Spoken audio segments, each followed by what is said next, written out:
자, 상업공간 디자인 보강 시간입니다. 5주차가 휴강이 되죠? 5주차죠? 5주차가 휴강이 돼가지고, 이거를 갑작스럽게 교수님들이 다 공지를 받아가지고 지금 좀 멘붕이 왔어요. 그래서 어떻게 수업을 진행을 할까. 근데 제일 좋은 거는 여러분들을 만나가지고 대면 수업을 하는 게 원칙이죠. 그래서 비는 날짜를 잡으려고 유인이 통해 가지고 여러분들 아마 그 설문식으로 아마 비는 날짜를 좀 체크를 하지 않았나 싶어요. 그래서 목요일 날 빈다고 얘기를 했는데 10월 1일 날이 국군의 날이라서 지금 이 학교에서 내려온 공지를 일부러 여러분들한테 지금 펼쳐서 지금 보여주고 있습니다. 같이 좀 보세요. 10월 1일 날이 정상 수업인데 지금 휴업으로 변경이 된다. 여러분들이 잡은 날짜가 그 다음 날인 목요일 날짜예요. 근데 목요일이 무슨 날이니, 얘들아? 10월 3일 날이 휴일이야. 개천절입니다. 그래서 정식 휴일이에요. 국군의 날보다 더 휴일이야. 응? 그래서 혹자는 그런 얘기를 하더라고. 모 교수님이 비는 날 수업을 하고 다른 날 이제 보강을 한 것 같이 그렇게 했다고 이야기를 하고 한번 진행을 할 수 있으면 하는 게 어떠냐 이렇게 의견을 제시하는 또 학생이 있었는데 그게 이런 문제가 있어요. 예전보다 여러분들 그 수업 진행하는 거에 대한 체크가 학교에서 검열이 좀 더 심해진 게 그 여러분들 시간표를 다 확인을 해요. 무슨 얘기냐면 여러분들 목요일날 수업이 아무것도 없어야 돼. 전원 17명이다. 목요일날 수업이 없어야 돼. 근데 여러분들 목요일날 수업이 없습니까? 내가 알기로 여러분들 목요일날 수업이 있는 걸로 알고 있는데 그 현장 학습 나가는 건가요?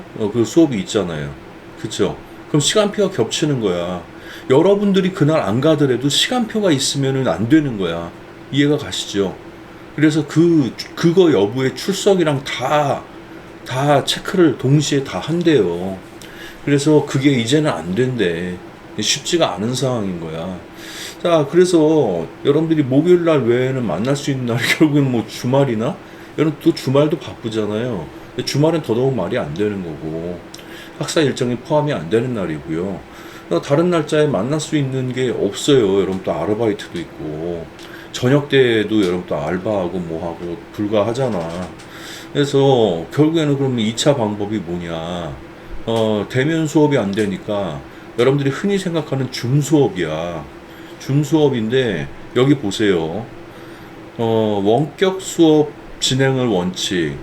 동영상 강의입니다. 실시간 화상 강의가 불가하다고 돼 있어요. 대면 수업 또는 실시간 줌 수업을 하려고 그러면은 휴보강원을 제출하여 진행한다는 얘기야. 실시간 수업이 언제를 얘기하는 거니? 10월 1일 날 요 날짜에 우리가 실시간 수업을 해야 되거든요. 그죠? 근데 10월 1일 날 그 줌 수업이 안 된다는 얘기죠. 그죠?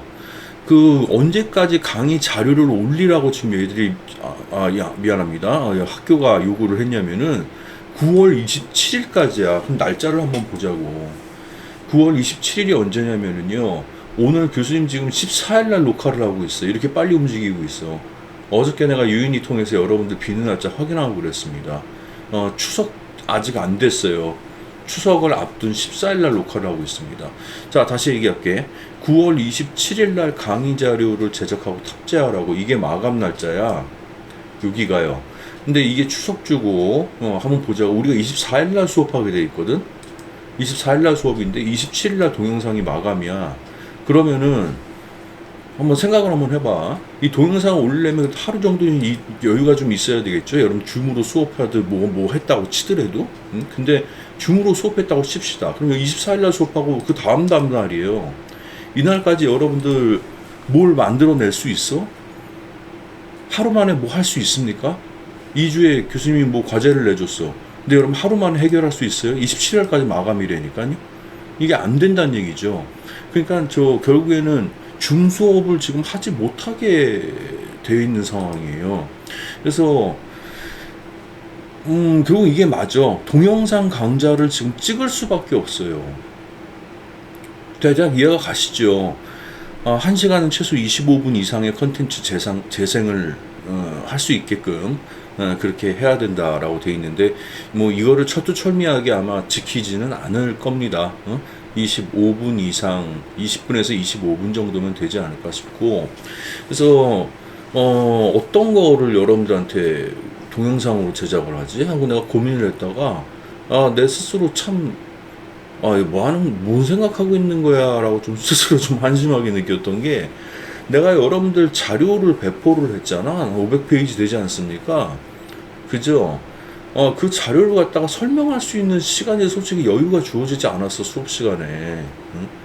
응? 나는 한편 이렇게 생각하니까 땡큐 소마치인 거야.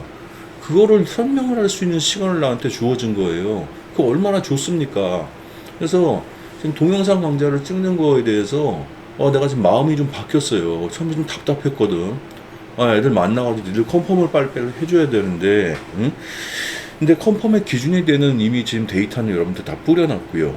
그리고 여러분들이 또 이게 동영상을 갖다가 올려버리면은 시간에 구애받지 않고 볼 수가 있잖아요. 그쵸? 또 그런 장점이 있고 하다 보니까 그리고 또 이 시간에 내가 여러분들한테 수업 시간에 차마 시간이 없어서 하지 못하는 얘기들을 또 펼쳐낼 수가 있으니까 이거 일석몇조다. 응? 생각을 좀 긍정적으로 그렇게 바꿔도 괜찮을 것 같아. 그 페이지 수가 굉장히 많은 그 자료를 여러분들한테 배포를 했는데 그 얘기를 수업 시간에 다 끼워 넣기가 좀 힘들어요. 근데 뒤쪽에 보면은 VMD 얘기가 있고 맨 앞에 서두에는 브랜드 쪽 얘기가 있을 거야. 근데 무슨 얘기를 펼쳐내는 게 좋을까 이렇게 생각을 하다가 VMD 관련된 얘기는 여러분들이 어차피 3학년 때 강은정 교수님이 VMD라는 타이틀로 여러분 수업을 진행을 해. VMD만 할 것 같았으면 요번 학기 또 여러분들 원하는 어떤 그거에 제약을 좀 걸었겠죠. 다 패션 매장 쪽으로 다 몰아라 이렇게 얘기를 했겠죠. 근데 내가 그렇게 안 하잖아요. 그래도 그럴 만한 이유가 3학년 때 여름 VMD를 좀 상세하게 할 거라고 내가 좀 기대를 또 하고 있고, 요번 학기는 판매 공간의 하나의 하나의 방안으로서 VMD를 내가 접목을 시킨다고 그렇게 생각을 하면 돼요. 그래서 VMD의 골자 정도만 얘기를 좀 해줄 거야. 그래서 VMD 파트는 여러분들이 요번 학기 내가 간단하게 얘기를 해주면 되지 않을까 싶어. 뒤쪽에 있는 참조 자료들은 여러분들이 한번 봐도 내가 글을 다 써놨어요. 최대한으로 쓸 수 있는 만큼 그 페이지마다 글을 써놨기 때문에 여러분들이 보고 안 보고의 문제지, 아무튼 그 내용은 참조할 수 있는 그런 지금 상황이 돼 있다는 거죠. 자, 그래서 공통적으로 우리가 좀 짚고 넘어갈 부분을 좀 얘기를 하자. 그게 어디냐 그러면은 누가 뭐라고 해도 브랜드죠. 근데 브랜드가 굉장히 약해요. 근데 특히나 시각이나 이런 산디 쪽에서는 브랜드를 은근히 다루는데 이상하게 우리 공간 쪽에서는 브랜드를 안 다뤄. 왜 그렇게 되는 상황인지 모르겠습니다만은 그 브랜드 쪽이 굉장히 좀 약합니다. 그래서 이 브랜딩 관련된 얘기 있죠. 어떤 디자인 전체를 통틀어 가지고 브랜딩을 시킨다는 거에 대해서 좀 얘기를 짚고 넘어가고자 합니다. 자, 그래서 지금 요 페이지를 좀 준비를 했어요. 혹시나 여러분들 뭐 어차피 똑같은 내용이니까 자료를 갖고 있는 친구들은 비교하셔서 보셔도 되고요. 이렇게 넘겨보다 보면은 지금 공란을 이렇게 만들어놨죠. 이거 왜 그러냐면은 처음에 내 계획이 뭐였냐면은 이렇게 페이지 수가 많이 늘어날 거라고 생각을 안 하고 이거를 다 여러분들 출력을 하게끔 그렇게 유도를 하려고 그랬어. 출력을 하라고 책같이 만드는 거죠. 그러면은 첫 페이지가 있고 두 번째 페이지 넘겼을 때 두 번째 페이지가 공란이어야지 세 번째 페이지 또 홀수 페이지가 나오잖아. 그죠? 이게 뭐 어떤 의미인지 알 거야. 넘겼을 때 그냥 홀수 페이지가 나오고 또 홀수 페이지가 나오고 해가지고 쭉 넘어갈 수 있게끔 만들려고 그렇게 하다 보니까 공란이 껴 있는데 이게 여러분들이 지금 이걸 출력을 안 하는 상황이라 그러면 의미가 없어요. 자, 이걸 한번 좀 넘어가 볼게. 목차를 이렇게 보면은 내가 이 부분을 좀 얘기를 하려고 그래요. 브랜드 아이덴티티 샘플 관련된 거, 그 다음에 퍼셉션 관련된 거, 이 부분까지 좀 설명을 최대한으로 좀 해주려고 그래요. 나머지 VMD 부분 여러분들이 보면서 스튜던트 워크 같은 경우는 내가 여러분 나눠준 저 페이퍼워크 있죠? 그거를 내가 갖다 실어놨고요. 팝업 스토어 이런 것들은 여러분들이 봐도 될 것 같아요. 요 부분에 대한 설명이 좀 필요하지 않을까, 공통사항으로. 그래서 오늘 이 시간에 최대한으로 좀 설명을 좀 해보려고 얘기합니다. 브랜드 아이덴티티 요 이그젬플이라고 되어 있는 요 파트부터 좀 얘기를 꺼내볼게요. 브랜드라고 얘기를 하면은요, 브랜드라는 거는 쉽게 이렇게 생각을 하면 됩니다. 내가 브랜드를 브랜딩화 시켰어. 이거를 브랜딩화 시킨다는 거는 내가 주장하고 싶은 나만의 아이덴티티를 여기 심어 넣는다는 거야. 근데 그거를 그럼 why야? 왜 심어 넣느냐에 대해서 여러분들 좀 생각을 좀 해봐야 돼. 왜 심어 넣겠습니까? 브랜드 아이덴티티를 왜 심어 넣겠어요? 결정적인 얘기는 이겁니다. 차별화와 수페리얼, 너보다 뛰어나다, 라는 부분입니다. 브랜드란 무엇이냐? 브랜드의 R자가 붙어가지고요. 동사형으로 브랜딩 얘기를 하는데 처음에 이 말의 어원은 브랜다라고 얘기를 했었습니다. 근데 브랜다라는 게 왜 이 어디서부터 명칭이 생겼냐면은 요 말 있죠? 소래. 말발굽에서부터 이렇게 나온 이름이라고 생각을 하면 돼요. 북유럽 쪽에서 옆집에 있는 사람이 이 가축을 갖다가 훔쳐갔나 봐. 그러다 보니까 이 사람이 어느 날부터 가축이 한두 마리씩 자꾸 없어지다 보니까, 근데 가축이라는 게 솔직히 비슷하게 생기고 하다 보면 잘 모를 수도 있잖니. 내 거라고 우게 되면 할 말이 없는 거야. 그러다 보니까 요 밑에 이름표를 갖다가 새긴 거죠. 말발굽 모양을 만들어 가지고 여기 예를 들어 가지고 이거 사형제 거 뭐 이렇게, 이게 브랜다의 어원이라고 얘기를 합니다. 근데 이게 오늘날 발전을 하면서 어떻게 되냐면 이건 내 거다 라는 것과 동시에 판매 형식을 띠게 되면서 우리 회사가 이만큼 잘났다, 너희와는 다르고 이만큼 다르고 우월하다라는 의미를 지니고 있는 게 바로 브랜드다, 라고 그렇게 생각을 하시면 되겠습니다. 자, 이게 브랜드입니다. 근데 이 브랜드를 갖다가 마스터 브랜드부터 이렇게 나눌 수가 있어요. 자식 브랜드들이죠. 차일드 브랜드라고 얘기하지 않습니까? 브랜드라는 게 내가 이런 얘기를 했을 거야. 승현이 같은 경우에, 그치? 아디다스라는 브랜드가 있는데, 아디다스 브랜드가 굉장히 아이덴티티가 강해요. 그러다 보니까 그 아디다스 브랜드를 솔직히 새롭게 리뉴얼을 한다는 게 굉장히 부담스러워. 아니면은 어떤 방향으로 리뉴얼을 해도 기존의 어떤 브랜드의 아이덴티티를 이겨내기 힘들겠다는 생각이 들 수도 있어요. 그러다 보니까 기존에 우리 나이키를 하는 저 친구도 있고 아디다스 하는 친구도 있는데, 너무 브랜드 아이덴티티가 강한 그런 브랜드들 같은 경우에는 서브 브랜드나 이렇게 차일드 브랜드 쪽으로 뭔가 하나를 더 만들어내는 거. 내가 누차 얘기를 합니다만은 아주 좋은 사례가 그 노스페이스 화이트 레벨 있잖아. 뭐 이런 것들. 그리고 코닥 필름이죠. 필름 회사인데 불구하고 의류 브랜드를 만들었어요. 이런 것들도 하나 차일드 브랜드의 좋은 사례라고 볼 수가 있거든요. 그런 것들을 한번 고려를 해보면 어떻겠냐. 내가 제안을 한 적이 있습니다. 자, 넘어가 볼게요. 이 브랜드 아키텍처라고 되어 있습니다. 여기 보면 브랜디드 하우스라고 되어 있고, 엔도스 브랜드, 그 다음에 하우스 오브 브랜즈라고 이렇게 되어 있는데, 쉽게 생각을 해가지고 이 형태를 보면서 좀 얘기를 할게요. 이 브랜드는 브랜드 시킨 이 원류 자체가 차일드 브랜드로 다 이어져 내려오는 거예요. 대표적인 게 조금 뒤에 보여줄 코카콜라 같은 브랜드입니다.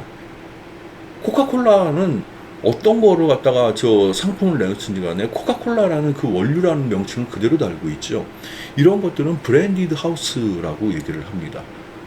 쉬운 얘기죠. 그냥 기업 브랜드라고 생각을 하시면 될 것 같아요. 이거나 아니면 애플 같은 경우도 해당 이쪽 축에 포함을 시켜줘도 크게 문제가 없을 것 같습니다. 자, 브랜디드 하우스라는 건 기업 브랜드 자체가 그대로 이어져 내려오는 것을 얘기하는 거고요. 자, 엔도스드 브랜드라고 이렇게 되어 있는데, 잠깐 뒷페이지 좀 넘어가서 얘기할까? 엔도스드 브랜드라고 되어 있는데, 이런 버진이라는 브랜드가 버진이라는 명칭을 갖고 있대 분명히 다른 무언가에 지금 버진 라디오, 버진 미디어라고 되어 있거든요. 플러스 알파나 기타 다른 방향으로 뻗어나갈 수 있는 그런 형식을 갖고 있는 거. 이거를 엔도서라고 얘기합니다. 조금 비슷하지만 달라요. 다른 차일드들이 생겨나는 거죠. 그죠? 자, 하우스 오브 브랜드라는 거는요, 이 브랜드들이 모여가지고 각기 다른 브랜드처럼 보이는데, 이 각기 다른 브랜드들이 모여가지고 하나의 그룹 집단을 형성하는 거야. 엄마와 새끼들이 달라. 이런 내용으로 여러분 생각을 하시면 됩니다. P&G 같은 경우는 프록터앤갬블이라고 해서 굉장히 큰 거대 기업인데 뭘로부터 스타트를 끊었냐라고 얘기를 하자면요, 프록터앤갬블은 아이보리 비누 있죠. 아이보리 비누에서 스타트를 끊었습니다. 아이보리 비누가 왜 유명해졌을까요? 여러분들 어떻게 생각하십니까? 아이보리 비누 아시죠? 하얗게 생긴 아이보리 비누. 이게 왜 유명해졌을까? 비누 자체의 여러분들 그 역할에 대해서 한번 생각을 해봐야 돼. 비누는 우리 세안을 하고 몸을 씻겨주는 기능을 하는 거죠. 버블이 나오고, 그쵸? 근데 이게 좀 몸에 안 좋고, 친환경적이지 않고, 뭐 이렇다고 해서 한번 생각을 해보십시오. 이거 쓰고 싶겠습니까? 쓰고 싶겠어? 근데 이 당시의 어떤 비누들이 모두 다 목욕을 하잖아. 외국 사람들은 이렇게 욕조, 뱃에다가 물 담아놓고 거품 목욕하고 막 이러지 않습니까? 근데 모든 비누들이 다 이제 물 위에 뜨지 않고 이렇게 가라앉는다는 거죠. 근데 유일하게 뜨는 비누가 아이보리였어요. 물에 뜬다는 얘기는 결국 무슨 얘기가 되겠어? 그 안에 공기가 들어가고 가볍고 하단 얘기죠. 산소가 포함이 되어 있다. 어떤 이런 이미지를 주게 된 거야. 산소가 포함되어 있다 보니까 사람들이 어떻게 생각하겠어? 내 피부에 좋지 않겠냐? 이렇게 좀 뭔가 생각을 할 수 있지 않겠습니까? 자, 그러다 보니까 P&G 그룹이 아이보리로부터 거대 그룹의 스타트를 끊게 된 거죠. 그 뒤에 질레트도 어떻게 보면 좀 연계되는 브랜드라고 봐야 되겠지. 질레트는 우리 여학생들을 모를 수도 있을까요? 질레트 모르는 친구 있을까? 여학생들은 모를 수도 있어요. 질레트는 그 면도기죠. 나도 질레트를 쓰고 있는데, 면도기 회사고, 면도기도 세안하는 하나의 그 행동적인 파트라고 봐야 되겠죠. 남자들 면도하는 부분도 포함이 되는 거니까. 타이드. 이거 같은 경우는 세탁제. 예, 포함이 됩니다. 자, 이런 것들이 모여가지고 하나의 P&G 그룹을 만들었다. 그래서 하우스 오브 브랜드, 하우스가 이 P&G입니다. 이 구성물들이 이 안에 다 지금 포함이 되는 그런 기업이죠. 그걸 하우스 오브 브랜드라고 부릅니다. 브랜디드 하우스는 기업 브랜드식으로 명칭이 그대로 내오고, 엔드서 브랜드가 이 둘의 중간격이라고 그렇게 생각을 하시면 돼요. 자, 그래서 그룹핑 되어 있는 거를 조금 나눠서 좀 볼게요. 브랜디드 하우스 같은 경우는 대표적인 게 세임 아이덴티티라고 이렇게 되어 있죠. 애플, 아이폰 다 사과가 붙어 있잖아. 이런 거 같은 게 기업 브랜드로 다 이어져 내려오는 그런 격이라고 보면 돼. 근데 디퍼런트 아이덴티티라고 해서 꼭 그렇지만은 않은 것도 있어요.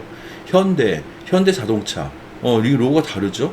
이게 현대 산업개발일 거야. 그 다음에 현대 캐피탈, 이거 같은 경우는 금융자산 쪽이죠. 현대 모비스 자동차 쪽이고요. 서브 브랜드로 해서 마스터 브랜드 구글. 근데 명칭은 이거를 굳이 구분하기는 솔직히 조금 애매한 부분도 있는데, 대략 큰 틀이 그렇다는 것만 좀 알아두시길 바랍니다. 엔도서 브랜드로 대표적인 사례가 네슬레 같은 경우에. 그러니까 브랜디드 하우스에서는 기업 브랜드로 애플이나 코카콜라를 뽑을 수 있을 것 같고요. 그 다음에 엔도서 브랜드 같은 경우에는 비슷한 링크넥 닉네임을 해서 네슬레를 뽑을 수 있을 것 같습니다. 자, 요것만 기억을 하고 계시길 바랍니다. 나머지까지 다 기억하려면은 조금 뭔가 헷갈리고 오버랩이 되는 부분이 있을 수 있으니까. 자, 네슬레 같은 경우는 내가 뒤에서 좀 설명을 좀 하겠습니다만, 앙리 네슬레라는 분께서 만들었습니다. 왜 이 네슬레라는 브랜드가 뭘로 스타트를 끊었냐면은요, 분유 있죠, 분유. 왜 분유부터 스타트를 끊게 되는가를 설명하려면은 그 세계대전 얘기가 나와야 돼요. 전쟁사가 나와야 됩니다. 내가 일단 시간 여하에 따라서 짤막하게 전쟁사를 좀 얘기를 한번 해줄까? 좀 생각 중입니다. 오늘 어떻게 보면 우리한테 좀 프리 시간이니까 그 전쟁이 벌어지고 하다 보면 가장 불쌍한 게 아이들이야. 그쵸? 그 아이들한테 얼마나 그 후세들한테 많은 피해를 주고 또 저 영향을 미치게 되는 겁니까? 자, 그러다 보니까 아이들을 이제 지원할 수 있는 사업을 펼친 거죠. 되게 좋은 분이신 겁니다. 우유를 갖다가 그대로 그 뭐 젖소나 이런 데서 짜가지고 우유를 갖다가 저 아프리카나 뭐 이런 데들 아니면 전쟁 기아를 겪고 있는 애들 각 나라에다가 이렇게 우유를 보내다 보면 이게 상하잖아. 그러다 보니까 우유를 갖다가 이거를 바짝 말려가지고 가루로 만들었다고 그러죠. 그게 네슬레 분유의 스타트라고 여러분 생각을 하시면 됩니다. 그 가루, 식용 가루가 어떻게 보면은 원료가 된 거예요. 그러다 보니까 네슬레 하면 또 뭐가 유명합니까? 네스카페가 또 있잖아. 그치? 네스카페라 해가지고 이 가루 형식의 커피예요. 그치? 커피라는 것은 크게 몇 가지 종류로 나누는데 커피 얘기도 조금 뒤에 할게요. 자, 그 네스카페 같은 경우는 가루 형식의 로부스타를 기반으로 한 가루 형식의 카페를 나타내는 거고요. 네스프레소 이거는 원두 커피죠. 원두 커피. 그다음에 네스티가 또 있죠. 네스티 여러분들 잘 알고 계시잖아요. 차잖아, 차. 맛있는 차. 다 네스가 다 붙어 있어요. 그러다 보니까 링크네임이라고 지금 돼 있는 거죠. 네슬레를 기반으로 해가지고 차일드 브랜드라고 얘기를 할 수가 있습니다. 자, 하우스 오브 브랜디드 좀 전에 얘기를 했었고요. 도브, 뭐 지금 여러분 벤앤제리가 뭔지 모를 것 같은데 아이스크림 회사예요. 우리나라의 유명한 아이스크림 저 프랜차이즈하면 뭐가 있습니까? 대표적인 게 베스킨라빈스 같은 데들이 있죠. BR 코리아에서 운영을 하는 거. 근데 우리나라 브랜드라고 얘기를 하기는 좀 어렵죠.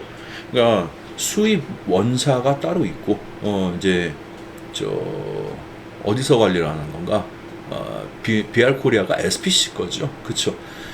베스킨라빈스 포함해가지고 뭐 파리바게뜨, 그 다음에 저기 그 커피숍, 바스쿠치 같은 데들이 다 한 계열사로 지금 포함이 되어 있습니다.